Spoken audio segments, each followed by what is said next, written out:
Welcome to Hebraic Awakening. As promised, we are here to talk about the ports. Rather, my husband is here to talk about the ports, and then I'll just close us out. So take it away, honey. Okay, let's get started here. I started in transportation in 1979. I've been working in transportation off and on since that time. I'm at the ports currently, and I've been hearing and listening to a bunch of chatter about no containers coming in, no freight coming in, no freight going out. Well, that's a misconception. They're loading and unloading ships every day at the port that I'm at. And I'm at the Savannah, Georgia port, which is the third largest port on the eastern seaboard. So they get a lot of ships in. So what the United States is doing is creating chaos and creating a situation where everybody will panic buy, and then there will be a shortage because they can't keep up with the demand, even though there's continuous ships coming into the port. If everybody panic buys, then that diminishes the supply. And that's going to automatically increase the prices. And if you have not noticed, the prices have been increasing since January.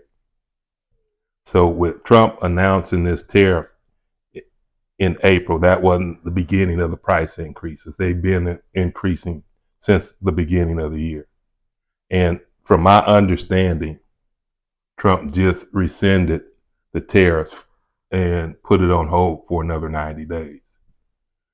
Although he did that, that's not going to stop the increased prices of goods coming into this country. And then we have to be critically thinking.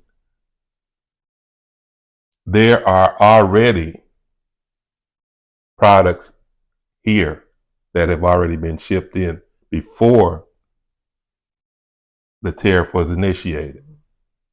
So what they're doing is increasing the prices to the tariff prices on products they already have in their warehouses.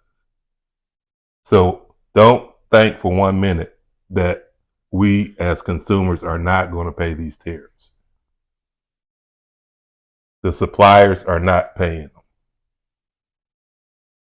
So we just have to make sure that we are in a position to not increase the prices more so by panic buying.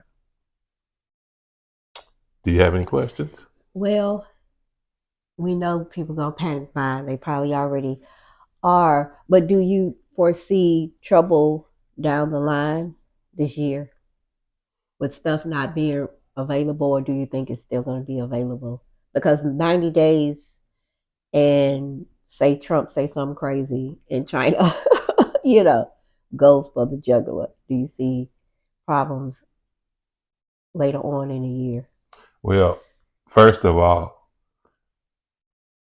China is not the only importer. So we get product from other nations too. We get them from Africa. We get products from France. We get them from Europe and all those other nations. So it's not that China is our only importer. So we're still going to have these other products coming in, Mexico, Canada, whatever. Those might not come in via the ship lines, but he's still trying to put tariffs on those as well. And then you have to look at the bigger picture is not only are the imports going to increase, it's stuff that's here that's increasing already because of the fact that he implemented this the immigration.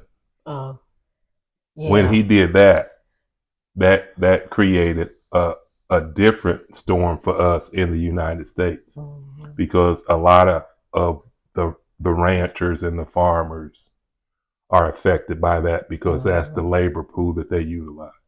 Yeah. So if you're not paying attention, all your produce has gone up tremendously. and then there will be a shortage because there's nobody to pick the Right. produce out of the fields. Not enough to keep up with what a normal season would be. Right.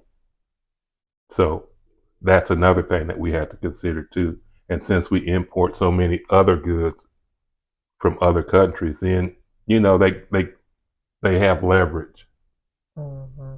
But I don't foresee a stoppage of anything at this point because even if we stop importing from China, there's still other countries and nations that are importing to the United States the goods and services that we require.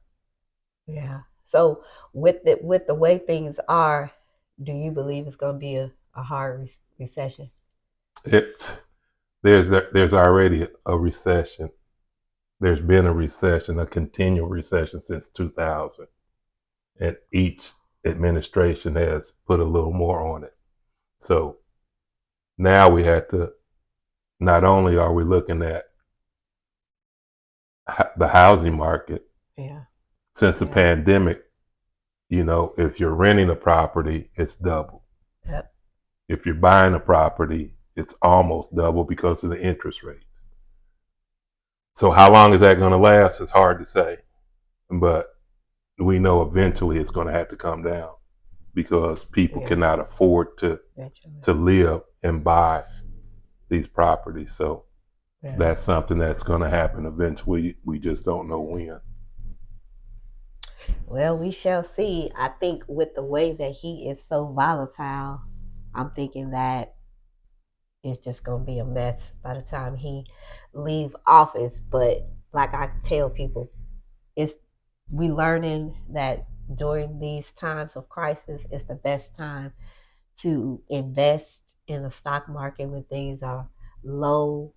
You're going to have to, and crypto is where it's at, and we just gonna have to go along. It's because remember the debit card and all of that was the mark of the beast. So now we have crypto and so on. So we really need to prepare financially because the working poor is who is going to get affected the most, and the middle class.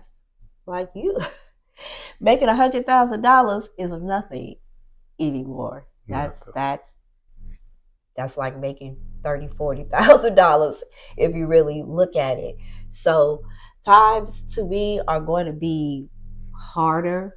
But I'm out in the streets. Everybody's still buying. Everybody's still doing DoorDash. Everybody is still planning to go on vacation. Mm-hmm. So in the Hebraic community, there's a lot of people that's gearing our people up for this is the end. They coming to get us. We get ready to get out of here. And I'm like, we've been saying that for the last 5 or 6 years. Okay. I'm not saying that that is not going to happen, but that's not about to happen anytime soon. And so you need to continually prepare for your house for what the Most High is telling you.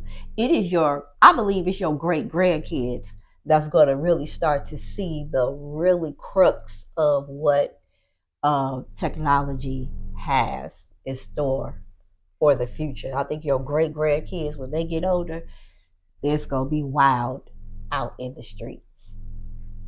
And financially, I don't know. If you at the bottom now and you don't break generational curses, your generation is probably gonna be at the bottom by the time stuff really hits the fan. So I know we're probably saying what people are not saying on the internet, but those people have been saying what they have been saying for at least 5 or 6 years.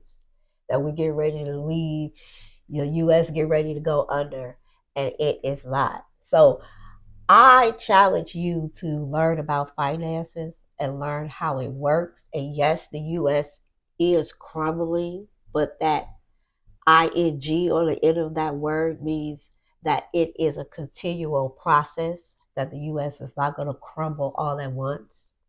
And you really don't want it to crumble all at once because your finances is connected to the US. And you really don't want to go to, let's say, Ghana and exchange your US currency for Ghanaian CDs. I have to live off of Ghanaian CDs. Okay, That's the same exchange rate. at that you just don't want to do that. So not to say that we want America to thrive. We want to wait on the Most High, and we want Him to direct our path and to teach us how to prepare, especially for our future generations, our grandchildren, and our great grandchildren. That's why we are doing what we are doing. Okay? And like the Most High said, if you are worried to the extent that you can't sleep at night and this is all you're thinking about, then you're trying to save yourself. You're not trying to hear from Him on what to do. So, financially, prepare, save, invest, learn about finances. Anything else? And that's it for me. All right. Until the next video, shalom, everyone.